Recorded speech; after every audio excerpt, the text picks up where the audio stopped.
بسم الله الرحمن الرحيم الحمد لله رب العالمين اللهم صل وسلم وبارك على محمد وعلى آل محمد اللهم انفعنا بما علمتنا وعلمنا ما ينفعنا وزدنا علما وبارك لنا في علمنا وارزقنا الإخلاص في القول والعمل كاملا ونسألك اللهم علما نافعا لا ينسى وتوفيقا دائما وصحة ويقينا آمين يا رب العالمين.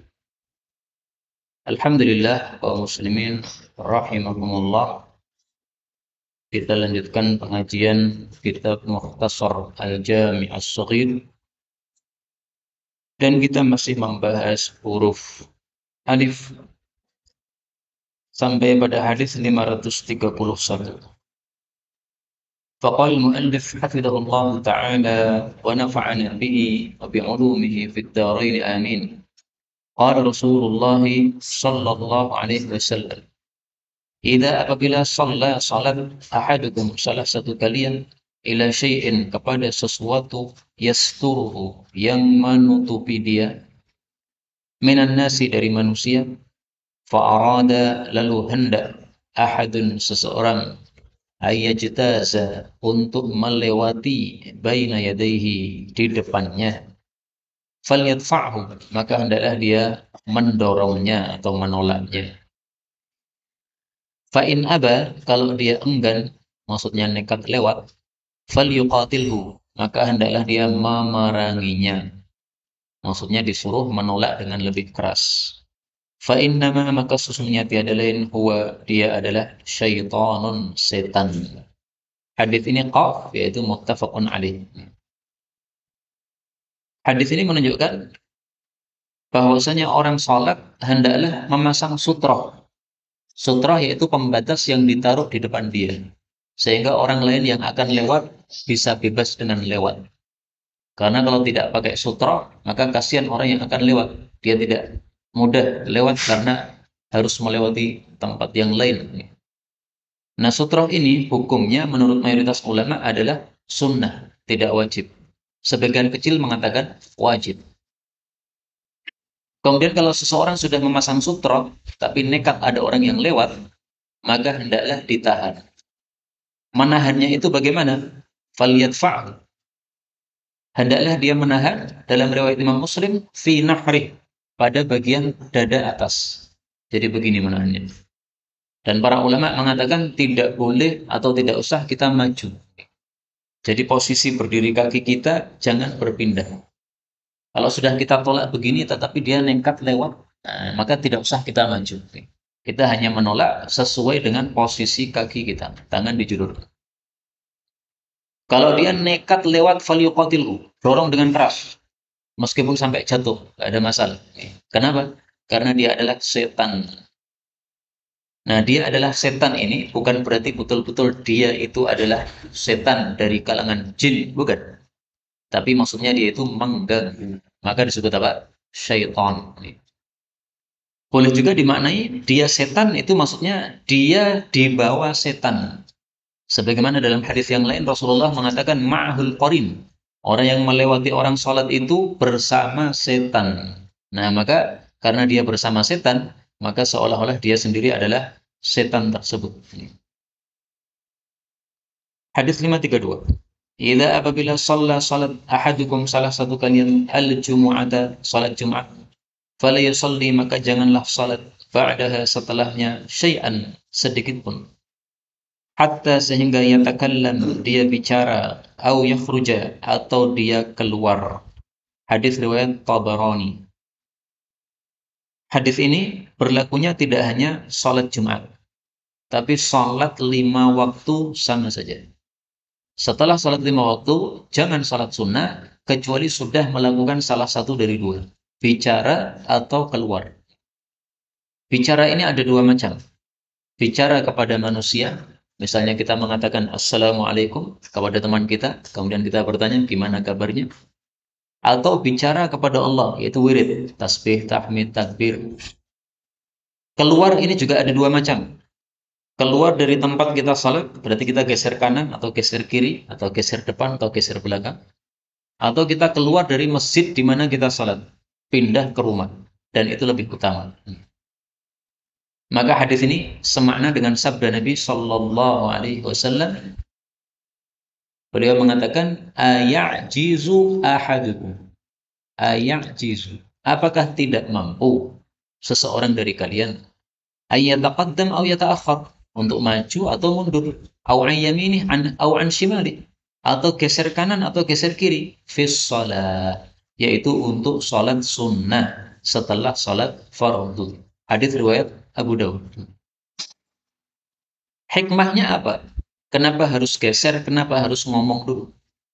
Hikmahnya supaya amalan sunnah tidak bersambung dengan amalan wajib. Karena amalan sunnah kalau bersambung dengan amalan wajib, ini bisa menimbulkan salah paham. Nanti orang yang tidak paham mengira, oh ternyata sholat duhur itu 6 rakaat.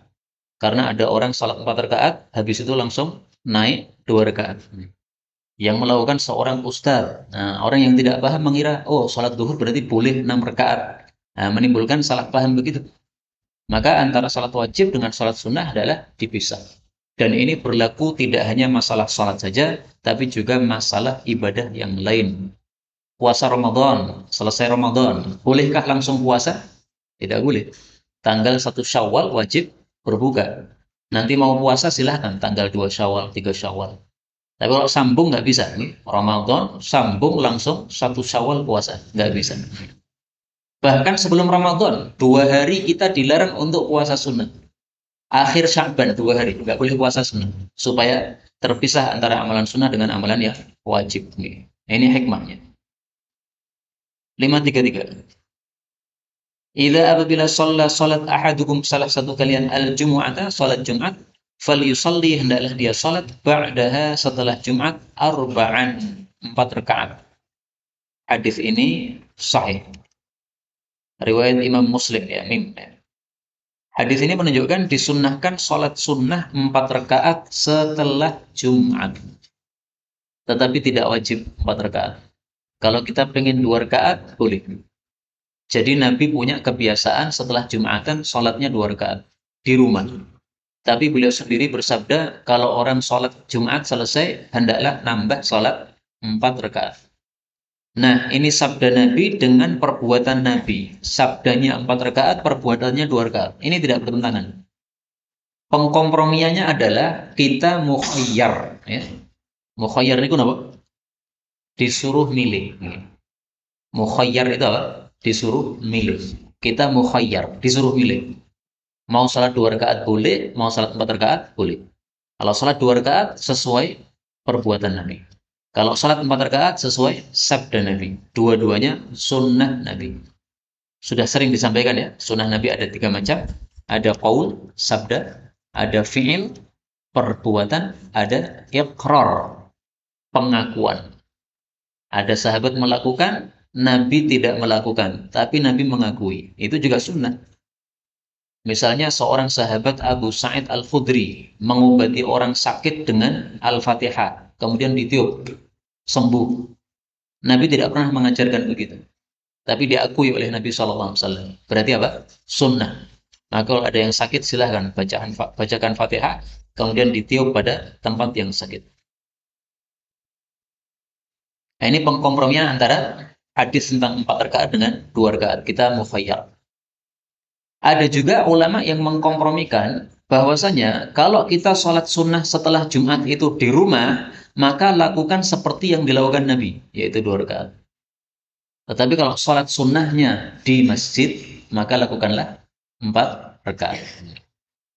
Jadi kalau di rumah 2 rakaat, karena Nabi juga 2 rakaat, tapi kalau di masjid 4 rakaat sesuai perintah Nabi Sallallahu Alaihi Wasallam. Tapi saya lebih suka pengkompromian yang pertama tadi, yaitu mukhayyar. Kita disuruh milih. 534. Idza apabila salat ahadukum, salah satu kalian, rakaatail fajri, 2 rakaat salat fajar. Maksudnya salat sebelum subuh. Falyattaji', maka hendaklah dia berbaring, ala jambihi, pada sisinya, al-aimani, yang kanan. Jadi miring kanan ini. Hadis diriwayatkan oleh Abu Dawud. Hadis ini menunjukkan disunnahkannya berbaring setelah sholat sunnah sebelum subuh. Berbaringnya ini menurut Ibnu Umar hanya disunnahkan di rumah saja. Jadi kalau kita sholat sunnahnya di masjid, maka tidak perlu berbaring. Maka Ibnu Umar biasanya ambil kerikil kalau melihat ada orang setelah sholat sunnah 2 rakaat sebelum subuh kemudian berbaring di masjid, dilempari kerikil. Ya. Alias apa? Diingkari. Jangan berbaring di masjid. Bukan berarti nggak boleh tidur di masjid, bukan. Tapi pengamalan sunnah ini hanya di rumah. Maka kalau kita melakukannya di rumah, sebagaimana Nabi melakukannya, adalah kita tambahi dengan faliyat toji ini, berbaring. Nah, nanti setelah berbaring, sesaat, baru kemudian bangkit, pergi ke masjid. Jangan kebablasan, ya. Berbaringnya jangan terlalu lama, sebentar saja. Ya. Seandainya panjenengan khawatir nanti kalau saya berbaring malah kebablasan. Udah, berbaringnya untuk syarat saja. Berbaring 1 detik, habis itu bangun, nggak ada masalah. Kita sudah dapat pahala. Kenapa dapat pahala? Karena melakukan sunnah Rasulullah Sallallahu Alaihi Wasallam. Jadi sunnah Nabi itu pokoknya untung. Meskipun kita hanya melakukannya hanya syarat saja. Pokoknya syaratnya saya sudah berbaring. Ini sudah dapat sunnah Nabi Sallallahu Alaihi Wasallam. Maka berbaring setelah sholat ini kita temukan hadisnya ada 2. Pertama setelah sholat sunnah fajar. Yang kedua setelah sholat witir. Sama juga yaitu miring kanan. Miring kanan biasanya Nabi taruhkan telapak tangan kanannya ini di bawah pipi kanan. Nah, kemudian satu masalah yang perlu diperhatikan, berbaring sisi kanan ini tidak ada satupun hadis yang menunjukkan disunnahkan menghadap ke arah kiblat, nggak ada. Karena itu berbaring miring kanan tidak harus kepala di utara kalau orang Indonesia. Karena sebagian orang itu miring kanan selalu cari posisi kepala di utara. Nah, itu tidak harus begitu. Kepala di timur tidak ada masalah, berarti menghadap utara. Kepala di selatan nggak ada masalah, berarti menghadap ke arah timur. Kepala di barat nggak ada masalah, berarti menghadap ke arah selatan. Sebagaimana ditegaskan oleh guru kami Syekh Naji dari Sudan, tidak ada satupun hadis yang sahih tentang berbaring menghadap ke arah kiblat, nggak ada. Meskipun itu sudah terkenal, bahkan saya merasa dulu ketika masih kecil itu sunnahnya adalah tidur menghadap kiblat. Jadi ketika masih MI itu saya ingat sekali kalau tidur selalu kepalanya di utara menghadap ke arah kiblat. Dianggap itu sunnah. Nah, begitu setelah ngaji Sahih Muslim sama beliau baru paham nggak ada dalilnya. 535. Idza apabila salat ahadukum salah satu kalian fa khala'a lalu dia lepas na'laihi kedua sandalnya. Fala yu'zi maka janganlah dia mengganggu bihima dengan 2 sandal. Jadi ahadan kepada seorang pun. Nah, supaya tidak mengganggu bagaimana? Liyaj'alhuma hendaklah dia letakkan kedua sandal itu baina rijlaihi di antara kedua kakinya. Atau liyusalli fihima. Hendaklah dia salat dengan kedua sandal tadi. Hadis riwayat Abu Dawud. Hadis ini bicara tentang kondisi masjid di masa Nabi SAW. Masjidnya masih berupa tanah, tidak ada keramiknya. Nah, maka orang-orang sholat itu bawa sandal, dibawa masuk ke masjid. Nah, kadang-kadang orang naruh sandal itu di samping kanannya, kadang-kadang naruh sandal di samping kirinya. Ini mengganggu. Karena kalau kita berada di tengah shaf, kemudian kita taruh sandal di samping kanan. Nanti kalau ada orang yang datang ke samping kita, dia harus memindah sandal tersebut. Nah, maka oleh Nabi disuruh milih salah satu dari 2. Pertama, baina rijlai. Taruh di tengah kaki. Kaki kita kan 2 gini. Nah, taruh di tengahnya. Sehingga nanti kalau kita sholat ya, kita menduduki sandal tersebut. Tidak mengganggu orang, mengganggu diri kita sendiri. Nah, ini juga berlaku untuk barang-barang. Ya. Kalau kita misalnya membawa tas, nah, tasnya jangan ditaruh di tempat yang mengganggu. Taruh di tengah-tengah kita saja. Sehingga nanti tas ini berada di area kita sholat. Tidak mengganggu orang. Tapi kalau ditaruh misalnya di samping kanan atau samping kiri, nah, nanti bisa mengganggu kepala orang. Tapi kalau di area kita, tidak mengganggu. Kemudian pilihan yang kedua, sholat dengan memakai sandal. Nah, tapi ini tidak bisa kita praktekkan untuk zaman sekarang, karena masjidnya sudah berbeda. Ini bisa dipraktekkan di rumah kita masing-masing, sholat pakai sandal. Kalau di masjid tidak bisa, karena kondisi masjidnya sudah berbeda. Tapi di sini saya tampilkan satu hadis Nabi menunjukkan hasungan sholat pakai sandal. Ni'alihim. Khaliful Yahud, selisih orang-orang Yahudi. Fa innahum la yusalluna fi ni'alihim. Mereka tidak mau salat pakai sandal. Wala khifafihim, tidak mau pakai sepatu dalam salat mereka. Hadis riwayat Abu Dawud. Nah, maka kalau kita salat dengan memakai sandal, niatannya menyelisih Yahudi, mengamalkan perintah Nabi, dapat pahala. Dan ini bisa diterapkan di rumah kita, misalnya sholat tahajud dan sebagainya. Nah, kita pakai sandal, ya, melakukan sunnah Rasulullah Sallallahu Alaihi Wasallam. 536. Idza shalla ahadukum, apabila salat salah satu kalian, fala yabsuq, maka jangan meludah baina yadayhi, di depannya, wala ayyamini, tidak pula di kanannya, wal yabsuq, dan hendaklah dia meludah an yasarihi, ke arah kirinya, kalau tidak ada orang maksudnya, au tahta qadamihi, atau di bawah telapak kakinya. Hadis ini riwayat Ahmad, sahih. Hadis ini juga bicara tentang kondisi masjid di masa Nabi. Orang sedang sholat pengen meludah, tidak boleh dua arah. Arah depan nggak boleh. Kenapa? Allah di depan kita ketika kita sholat. Maksudnya kita menghadap Allah. Bukan berarti Allah turun, plung turun, bukan begitu. Tapi kita sedang menghadap Allah. Kemudian tidak boleh meludah ke arah kanan. Karena malaikat di arah kanan. Maka boleh kita meludahnya ke arah kiri. Dengan syarat di kiri tidak ada orang. Misalnya kita berada di shaf yang paling selatan. Maka kita bisa meludah ke arah kiri. Karena tidak ada siapapun juga. Atau meludahnya di bawah telapak kaki. Nah, kemudian kita usapkan pada tanah. Sehingga tidak mengganggu siapapun juga. Pada masa sekarang sudah tidak bisa kita praktekkan. Meludah ke bawah telapak kaki. Ini masuk karpet. Karpetnya jadi kotor. Ini tidak bisa kita praktekkan. Maka praktekkan hadis yang lain. Yaitu masukkan pada kain kita. Atau pada saku kita. Nah, kemudian diusap begini. Supaya tidak menetes-netes. Dan hadis ini sudah lewat. Sehingga insya Allah pada cetakan berikutnya saya hapus ini. 537. Idza apabila salat ahadukum, salah satu kalian, falyatazir, hendaklah dia pakai sarung, wal yartadi, hendaklah dia pakai selendang. Hadis riwayat Ibnu Hibban, sahih. Yang dimaksud sarung itu adalah pakaian bawah. Yang dimaksud selendang itu adalah pakaian atas. Jadi kayak orang ihram itu pakai kain bawah sama kain atas. Nah, kain atas disebut rida atau selendang, kain bawah disebut izar atau sarung. Nah, maka intinya maksudnya adalah kalau sholat itu yang sopan, pakai baju yang sempurna. Jangan hanya sarungan tok. Meskipun sholat sarungan tok itu sah. Andaikan bapak-bapak ada yang masuk ke masjid ini, sholat sarungan tok, kemudian tidak pakai baju, telanjang dada. Istilahnya apa yang Jawa? Ngeligo, nah itu sholatnya sah. Sepakat ulama sholatnya apa? Sah, tapi tidak sopan. Nah, masa menghadap Allah ketok susune, nah rasopan, ketok kelek.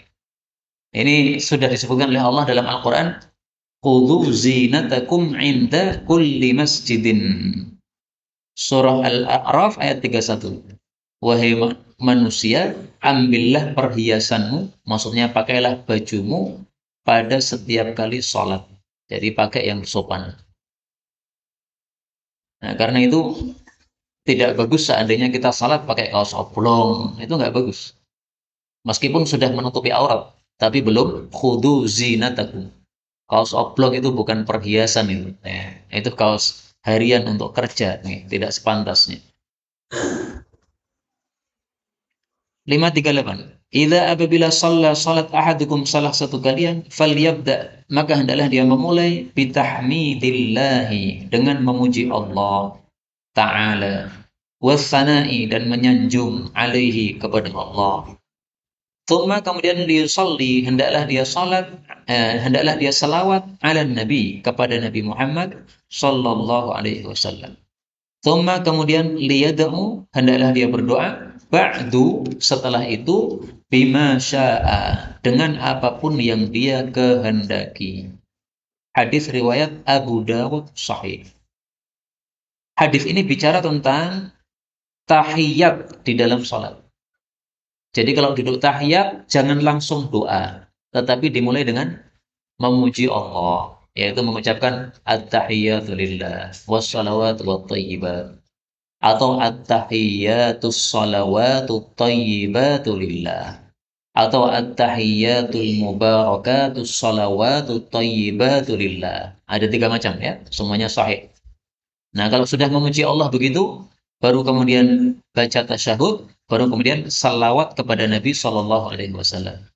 Kalau sudah selesai salawat, baru waktunya berdoa. Nah, jadi ini bicara tentang apa? Bacaan tasyahud, baik itu tasyahud awal maupun tasyahud akhir. Tasyahud awal boleh berdoa, boleh. Meskipun tasyahud awal itu wajibnya hanya sampai kalimat tasyahud.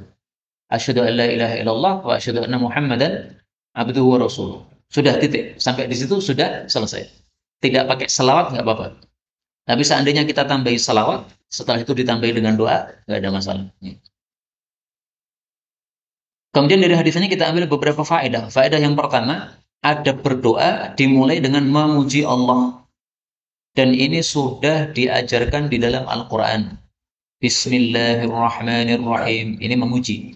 Alhamdulillahirabbil alamin, memuji. Ar-Rahmanirrahim, memuji. Malik yaumiddin, memuji. Iyyaka na'budu wa iyyaka nasta'in. Baru kemudian berdoa, ihdinas siratal mustaqim. Doanya 3 ayat, pujiannya juga 3 ayat. Imbang. Faedah berikutnya, sebelum berdoa hendaklah baca salawat. Karena kalau tidak salawat, maka doa kita tertahan atau mahjubun. Ad-du'a'u mahjubun. Kullu du'ain mahjubun. Setiap doa terhalang. Hatta yusalla ala Nabi sallallahu alaihi wasallam. Sampai dibacakan salawat kepada Nabi sallallahu alaihi wasallam. Hadis riwayat Dailami, derajatnya ahsan. Doa kita akan naik ke langit. Nah, tidak akan sampai kepada Allah. Terhalang kalau tidak membaca salawat. Salawat dulu baru akan sampai kepada Allah Subhanahu wa Ta'ala. Ini pentingnya salawat. Salawatnya di depan saja boleh, di depan plus belakang lebih utama.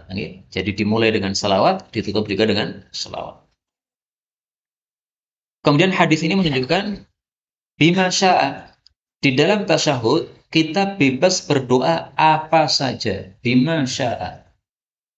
Karena itu doa dalam tasyahud tidak harus yang ada riwayatnya dari Nabi Shallallahu Alaihi Wasallam. Kita doa apapun terserah. Kita sedang menghadapi satu masalah. Nah, kita ungkapkan masalah ini dalam doa tasyahud, nggak ada masalah.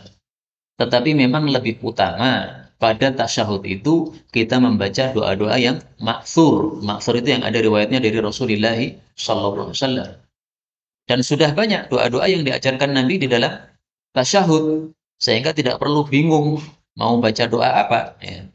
Misalnya nih, Rasulullah berlindung dari hutang, berlindung dari dosa. Ini sebelum salam. Allahumma inni a'udzubika minal kasali wal haram wal ma'tham. Berlindung dari dosa, wal maghram, berlindung dari hutang. Wa min fitnatil qabri wa adzabil qabr, wa min fitnatin nar wa adzabin nar, wa min fitnatil masihid dajjal.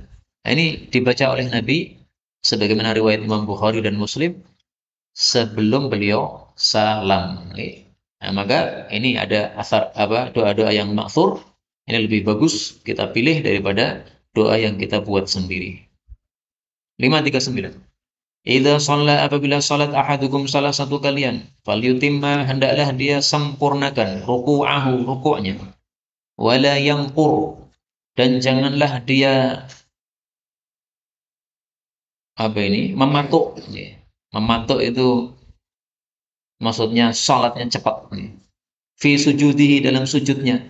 Jadi saking cepatnya seperti ayam mematuk makanannya. Fa innama sesungguhnya tiada lain masalu dzalika perumpamaan itu kamatsali seperti perumpamaan al-ja'i orang yang lapar yaqulu tamra dia makan satu kurma wa tamratain atau dua kurma famada maka apakah yughniyani anhu kedua kurma itu mencukupi untuk dia ya maksudnya tidak cukup ya masih lapar hadis riwayat Tammam derajatnya hasan. Hadis ini menunjukkan bahwasanya sholat hendaklah dilakukan secara sempurna, terutama rukuknya.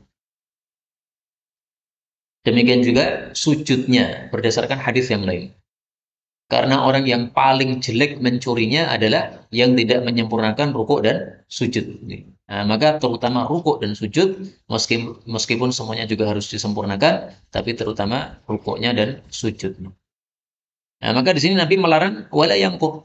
Jangan sujud seperti jagung yang dipatuk oleh ayam. Cepat sekali mematoknya itu. Nah, maka ini perumpamaan yang buruk. Manusia salat tapi menyerupai binatang. Tidak bagus. Dan ini sifatnya salat orang-orang yang munafik. Mereka salatnya terlalu cepat karena tidak ingat kepada Allah Subhanahu wa taala. Maka hadis-hadis ini dan yang semisalnya ini menolak perbuatan orang-orang yang sholat taraweh 23 rakaat hanya 7 menit yang sering terkenal pada bulan Ramadan ini. Itu banyak sekali hadis yang mengingkari hal tersebut. Salah satunya hadis ini, wala yangkur fi sujudi. Karena kalau hanya butuh 7 menit ini pasti yangkur, sujudnya pasti sangat cepat sekali ya. Tidak tumaknina sama sekali. Itu seperti ayam yang mematuk jagung yang dia makan. Nah, diperumpamakan oleh Nabi seperti orang yang lapar hanya makan satu butir kurma atau dua butir kurma tidak akan menghilangkan rasa laparnya. Hadis 540. Idza apabila salat ahadukum salah satu kalian falyalbas hendaklah dia memakai thawbaihi kedua bajunya. Fa innallaha ta'ala karena sesungguhnya Allah Ta'ala ahaqqu paling berhak man orang yang tuzuyyina lahu atau tazayyana lahu yang dia itu berhias terhadapnya. Hadis riwayat Tabarani derajatnya sahih. Hadis ini maksudnya memakai dua baju itu sama dengan hadis yang sebelumnya tadi. Memakai selendang sama sarung. Jadi baju bawah dipakai, baju atas juga dipakai. Sehingga auratnya semuanya tertutupi secara sempurna. Meskipun tadi ya, aurat laki-laki itu dari pusar sampai dengan lututnya. Sehingga sholat sarungan tok itu sepakat ulama sholatnya sah. Tetapi tidak sopan kepada Allah Subhanahu wa ta'ala. Maka ini yang dimaksud thawbaih, dua baju. Jadi dua baju ini bukan berarti kita pakai baju double, bukan. Pakai kaos sama gamis, bukan. Pakai satu baju nggak ada masalah, nggak pakai kaos dalamnya nggak ada masalah. Yang penting tertutup dari atas sampai bawahnya. Ya, kalau orang Indonesia pakai sarung sama kuku. Thawbaih itu maksudnya begitu. Dalam hadis yang lain, Rasul Shallallahu Alaihi Wasallam mengatakan,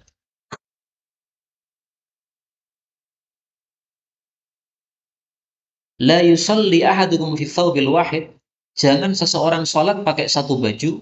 Laisa ala atiqihi minhu syai'. Sementara pundaknya tidak tertutupi oleh baju sama sekali. Hadis muttafaqun alaih. Meskipun pundak ini bukan aurat. Sholat pundaknya terbuka, sah. Tetapi Nabi melarang jangan sampai sholat pundaknya tidak tertutupi ya. Karena apa? Tidak sopan tadi kepada Allah Subhanahu wa ta'ala. Nah, maka ini makna dari hadis tersebut.